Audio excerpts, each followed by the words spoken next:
Hello, আসসালামু আলাইকুম। তো আমি আজকে আমার ছোটো মামা বাসায় দাওয়াত করেছি। তো সেখানে আমার মা, আমার আব্বা, আমার বোনেরা সবাই আমরা আসছি। তো ওখানে কী কী রান্না হচ্ছে সেগুলো আপনাদেরকে দেখাবো। তো এটা হচ্ছে মুরগির মাংস। তো মুরগির মাংস আজকে আমি রান্না করেছি, সাথে ডিম ভোনা।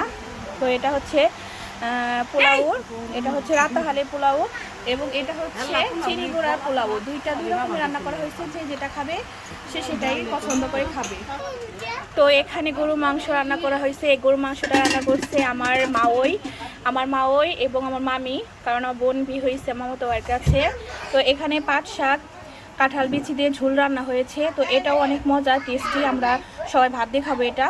এখানে ভাত রান্না হয়েছে, যার যেটা ভালো লাগে, পোলাও সব কিছুই আছে, যার যেটা মনে চাইবে সেটাই খাবে। তো এখানে হচ্ছে পায়েসটা এত মজা হয়েছে, এটা আমার ছোটো মামি রান্না করেছে। তো তার হাতে পায়েসটা খুব মজা, সবাই আমরা পছন্দ করি। তো এখানে সব কিছু রেডি করা আছে। তো আমরা এখন খাবো সবাই মিলে। এখানে আমার মামি বেড়ে দিচ্ছে, এখন সবাই খাবে এর জন্য।